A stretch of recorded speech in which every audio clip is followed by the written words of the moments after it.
नमस्कार, बहुत स्वागत है आप सभी का। मैं हूं आपके साथ ज्योति यादव। खबर गुरुग्राम से है, जहां एसएल टावर निवासी एक 32 वर्षीय पुरुष तमिलनाडु से यात्रा करने के बाद कोविड पॉजिटिव पाया गया है।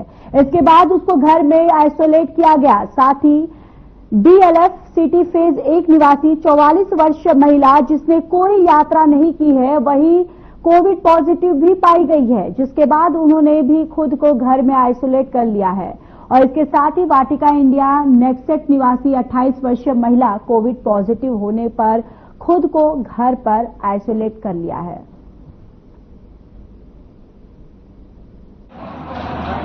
एक बार फिर भारत में कोरोना की दस्तक हो गई है। आपको बता दें कि हरियाणा और गुरुग्राम की बात करें तो गुरुग्राम में कोरोना के मामले देखने को मिल रहे हैं।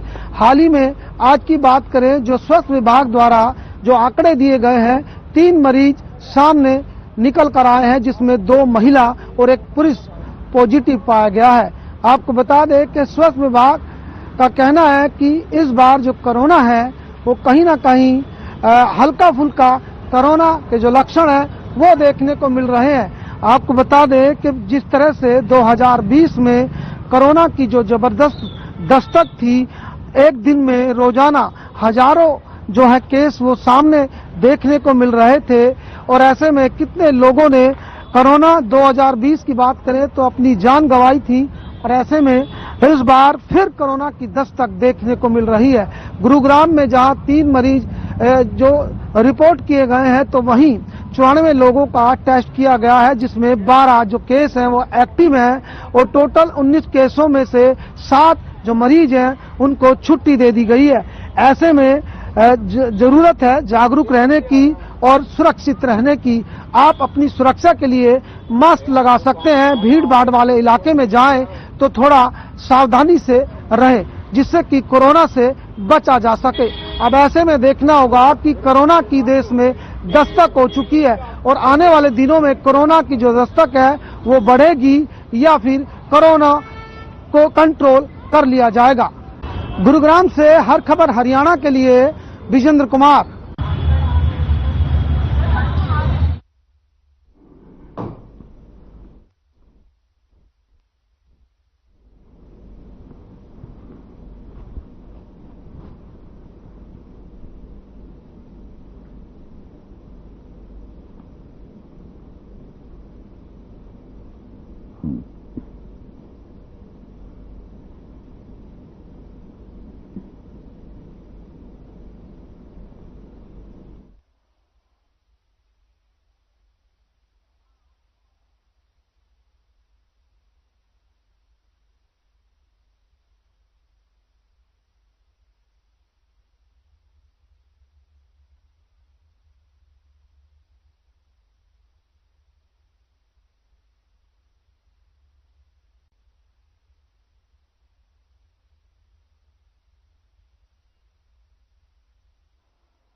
चलिए खबरों में आगे बढ़ते हैं। गुरुग्राम में एक राष्ट्र एक चुनाव मैराथन का आयोजन किया गया, जिसमें मुख्यमंत्री नायब सिंह सैनी शामिल हुए।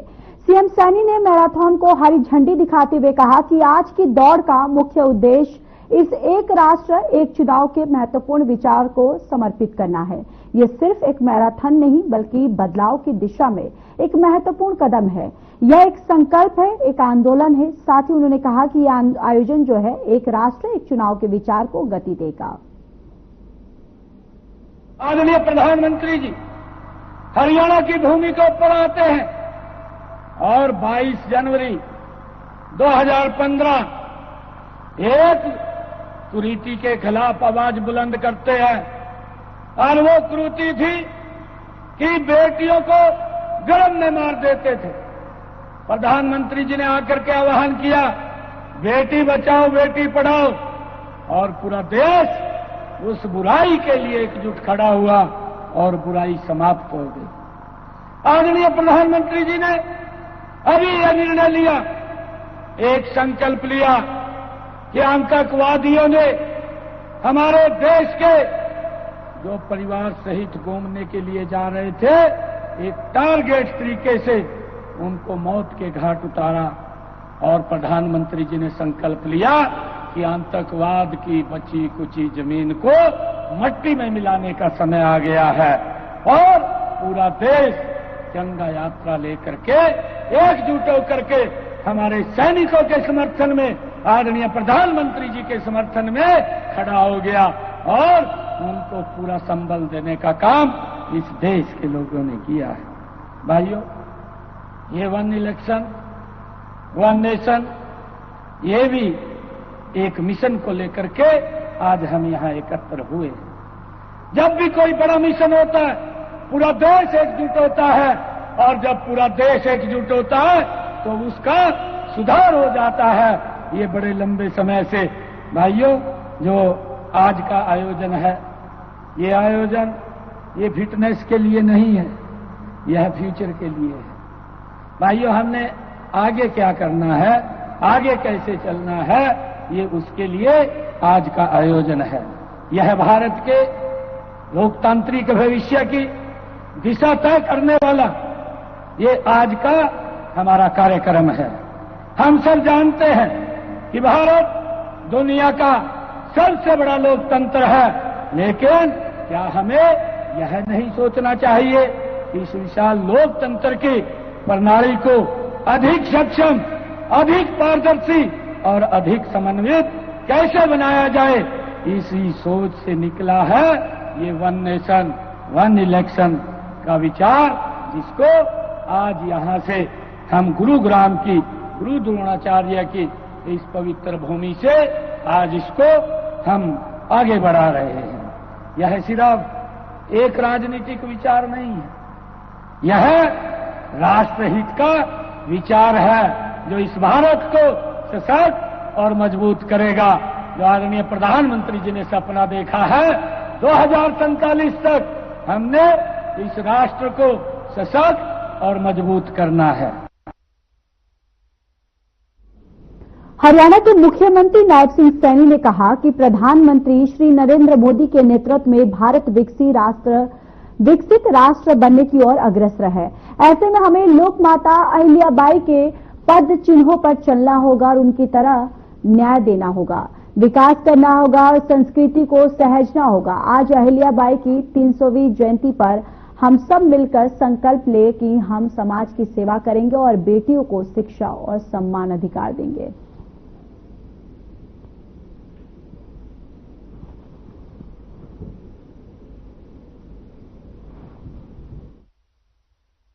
आज मुझे ये बड़ा गर्व भी है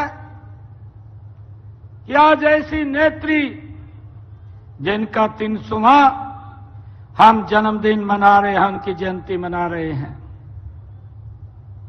भारत माता की महान ये संतति, भारतवर्ष की गौरवशाली वीरांगना, न्याय और जन कल्याण की प्रतीक मातेश्वरी देवी अहिल्याबाई होलकर जी को मैं कोटि कोटि नमन करता हूं, उनको प्रणाम करता हूं। आज हम एक ऐसे युग निर्माता, ऐसे व्यक्तित्व जिनका जीवन हमारे सामने खुली किताब है। आज हम मिलकर के उनकी 300वीं जयंती मना रहे हैं, जिनके जीवन ने यह सिद्ध किया है कि सेवा, संकल्प और सद्गुणों से युक्त नेतृत्व ही समाज को एक दिशा दे सकता है। ये माता अहिल्याबाई होलकर जी ने अपने जीवन में, अपने शासन में ये सिद्ध किया है। वह दिव्य आत्मा है माता मातेश्वरी अहिल्याबाई होलकर। उनको आज हम सब मिलकर के प्रणाम कर रहे हैं।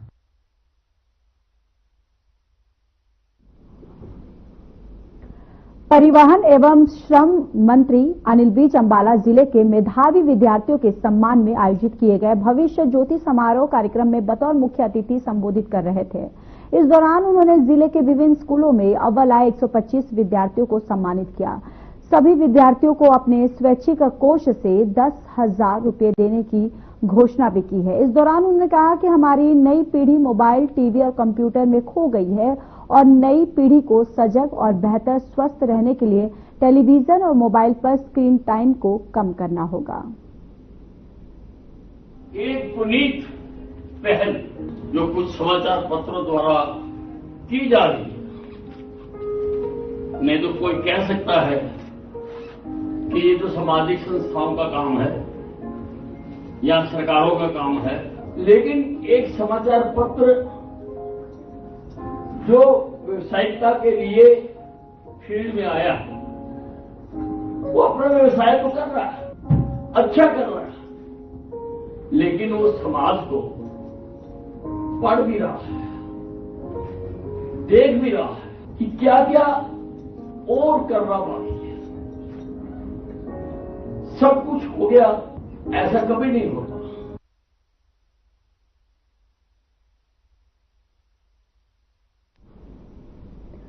कांग्रेस सांसद कुमारी सैलजा आज सिरसा से हिसार पहुंची और इस दौरान उन्होंने कहा कि कांग्रेस पार्टी ने पिछले कुछ दिनों से संगठन में कमी रही है और पार्टी के लिए संगठन का मजबूत होना बहुत जरूरी है। अब पार्टी कार्यकर्ताओं से बातचीत करके और फैसला लिया गया कि पार्टी को मजबूत करेंगे। और वहीं उन्होंने कहा कि राहुल गांधी ने कहा कि हम अपने जिलों को जितना मजबूत करेंगे उतना ही संगठन के लिए अच्छा होगा। अभी इसकी शुरुआत गुजरात से हो चुकी है, इसके बाद मध्य प्रदेश और हरियाणा में भी यही फॉर्मूला अपनाया जाएगा। इसके साथ ही उन्होंने कहा कि राहुल गांधी 4 जून को चंडीगढ़ आकर ऑब्जर्वर से बातचीत करेंगे। काम करने वाले लोग आए और काम करने वाले लोग जो हैं वो आगे आए और संगठन में उन्हीं की जरूरत रहेगी।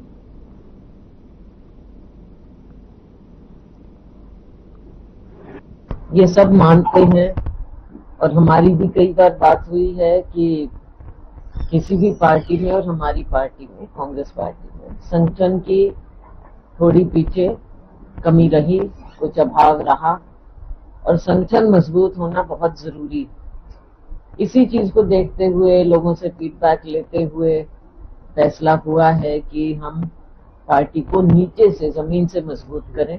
और राहुल जी का फैसला कि हम अपने जिलों को जितना मजबूत करेंगे उतना ही संगठन के लिए अच्छा होगा, क्योंकि जिले से नीचे ब्लॉक में मंडल और हमारी बूथ कमेटियां वो सब मजबूत होंगी।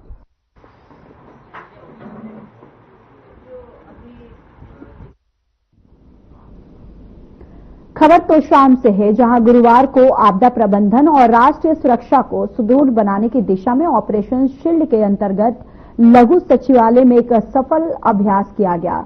एसडीएम और डॉक्टर अशबीर सिंह नैन ने ऑपरेशन शील्ड के अभ्यास की अध्यक्षता की। एसडीएम डॉक्टर अशबीर सिंह नैन ने बताया कि इस मॉक ड्रिल का उद्देश्य आपातकालीन परिस्थितियों में प्रशासनिक तैयारियों का मूल्यांकन करना और नागरिकों को जागरूक करना है। ड्रिल के दौरान विभिन्न आपातकालीन परिस्थितियों का अनुकरण किया गया और मॉक ड्रिल में नायब tehsildar Sanjay Sharma, SHO Mahavir Singh, fire brigade, स्वास्थ्य विभाग, एनसीसी कैडर लड़के और लड़कियां, महिला और बाल विकास विभाग सहित अन्य अधिकारी उपस्थित रहे।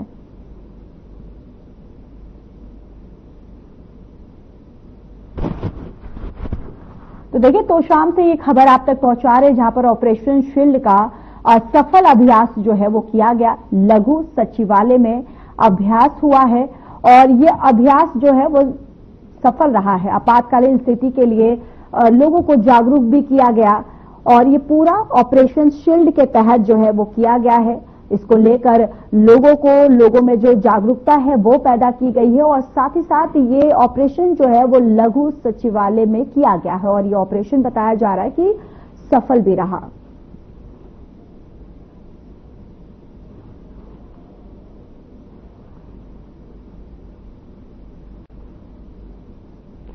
हरियाणा सरकार के दिशा निर्देशों अनुरूप आपातकालीन तैयारियों और प्रतिक्रिया क्षमताओं को बढ़ाने के लिए रेवाड़ी जिला में ऑपरेशन शील्ड नामक नागरिक सुरक्षा अभ्यास आयोजित हुआ और यह व्यापक अभ्यास गृह मंत्रालय भारत सरकार के मार्गदर्शन में जिला पुलिस लाइन परिसर में निर्धारित समयावधि में यह मॉक ड्रिल हुई है। जिला आपदा प्रबंधन प्राधिकरण के चेयरमैन और डीसी अभिषेक मीणा के नेतृत्व में जिला में योजनाबद्ध तरीके से नागरिक सुरक्षा अभ्यास किया गया, जिसमें आपदा की स्थिति में हुई जानमाल की रक्षा के लिए पर्याप्त व्यवस्था सुनिश्चित की गई। बैठक में इस दौरान DRO Pradeep Deswal, DSP Jogender Sharma, DSP Vinod Shankar और अन्य अधिकारीगण मौजूद रहे।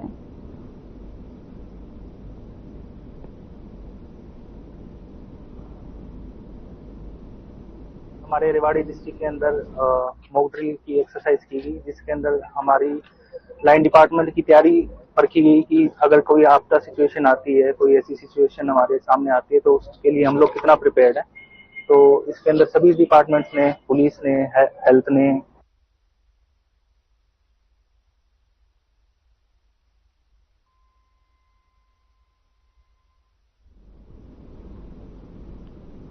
रेवाड़ी में एक व्यक्ति की हत्या का मामला सामने आया है, जिसका शव गांव से 2 किलोमीटर दूर नहर में मिला। ग्रामीणों ने शव देखा तो पुलिस को सूचना दी। मौके पर पहुंची मॉडल टाउन थाना पुलिस ने शव को कब्जे में लेकर पोस्टमार्टम करने के बाद परिजनों को सौंप दिया है। तो वहीं हत्या का मुकदमा दर्ज कर जांच शुरू कर दी है। पुलिस का कहना है कि किसी ने लोहे की रॉड से घर पर हत्या करने के बाद शव फेंका होगा, क्योंकि घर और रास्ते में खून के निशान मिले हैं। मृतक की पहचान गांव संगवाड़ी निवासी 43 वर्षीय लाल सिंह के रूप में हुई है। वारदात के वक्त लाल सिंह घर पर अकेला था।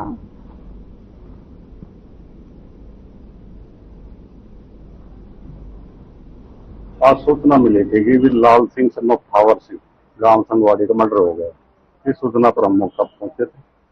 तो मर्डर इसका गांव घर पे करने के बाद इसकी लाश को गांव कालका की नहर के पास फेंक दिया गया था। जो मृतक के भाई दल सिंह की शिकायत पर अज्ञात व्यक्तियों के खिलाफ हत्या का मुकदमा दर्ज कर दिया गया है। पोस्टमार्टम के लिए डेड बॉडी को रेवाड़ी लेकर आए हैं। पोस्टमार्टम उपरांत जैसी भी कार्रवाई करने गए।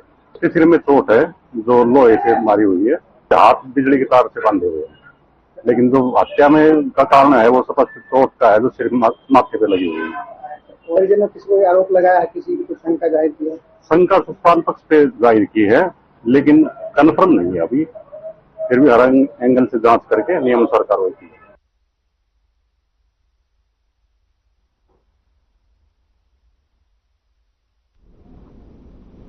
गुरुग्राम में शनिवार को छोटी माता मंदिर के पास रंजिश के चलते झगड़ा हो गया, जिसमें कुछ बदमाशों ने दूसरे पक्ष पर लाठी डंडों से हमला कर दिया और इतना ही नहीं, गोली मारने की नीयत से 2 राउंड फायर भी किए गए। राहत की बात तो ये रही कि फायरिंग में किसी को भी गोली नहीं लगी है, लेकिन 8 लोग हमले में घायल जरूर हुए हैं। सभी पीड़ितों को इलाज के बाद डिस्चार्ज कर दिया गया है। शिकायत पर पुलिस थाना सेक्टर 5 गुरुग्राम में संबंधित धाराओं के तहत मामला दर्ज किया गया। पुलिस ने आरोपियों की तलाश और पहचान जो है वो कर ली है।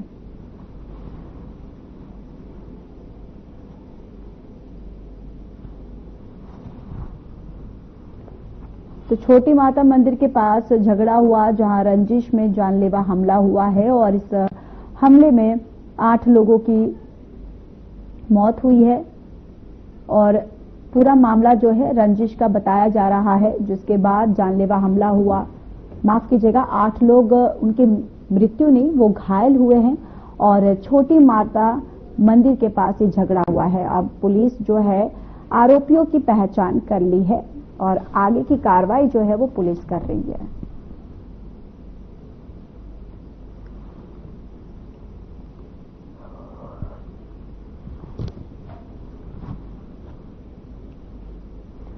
फतेहाबाद जिले में सीएम फ्लाइंग टीम ने शनिवार को डेयरी पर रेड की। किरधान की इस डेयरी पर अवैध रूप से चिलिंग प्लांट चलता हुआ मिला।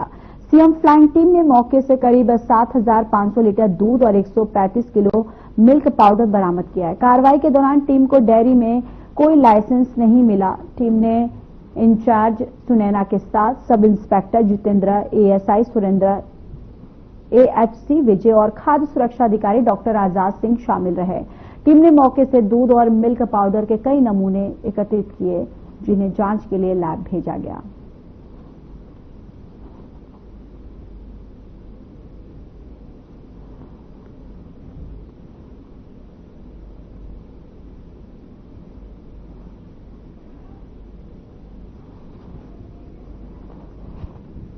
आज सीएम फ्लाइंग के पास कुछ सूचना थी कि यहाँ पे दूध का जो मिलावट का काम किया जाता है दूध का, तो उन्हीं की अगुवाई में आज ये कार्रवाई की गई है और यहाँ पे लगभग 2.5 लीटर दूध टैंकर से सैंपल लिया गया है और मिल्क टैंकर जो सप्लाई करता है उससे दूध सैंपल लिया गया है और वे पाउडर के भी मिला है हमें और वे पाउडर के भी हमने सैंपल लिए हैं। टोटल 5 सैंपल लिए गए हैं और इनको लैब में भेजा जा रहा है और जो लैब की रिपोर्ट आएगी एनालिसिस उसके अनुसार एफएसएसए एक्ट के अनुसार आगे कार्रवाई की जाएगी और इनके पास वैलिड लाइसेंस भी नहीं मिला है, उसके लिए इनका चालान कर दिया।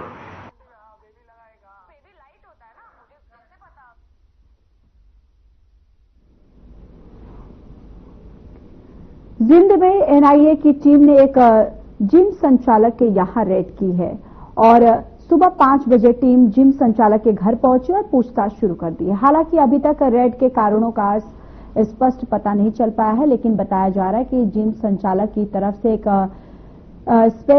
सस्पेक्ट जो है वो बैंक खाते में रुपए ट्रांसफर किए गए थे, इसलिए इसकी जांच की जा रही है और टीम पहुंची है।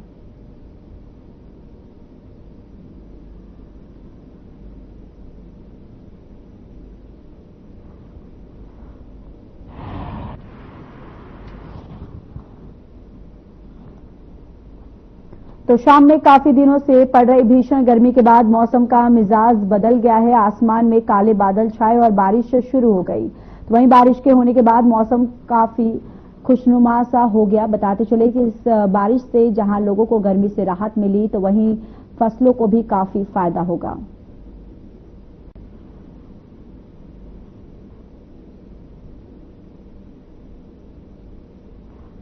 बढ़िया अनुभव हुआ है और तेज बारिश हो रही है। अगर बारिश होगी तो जो फसल बोई बीमार रहेगी वो बहुत बढ़िया होगी और इससे किसानों को राहत मिलेगी। अच्छी बारिश होती है तो इससे फायदा ही होगा। गर्मी से भारी परेशान थे, उम्मस बनी हुई थी।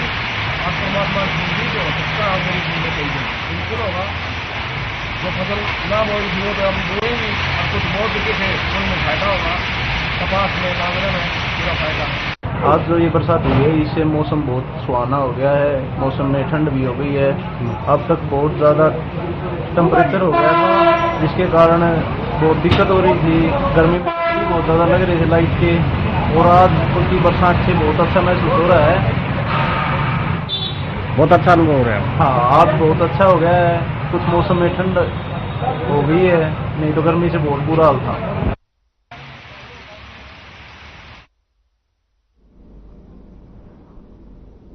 चलिए, इस बुलेटिन में इतना ही। नमस्कार।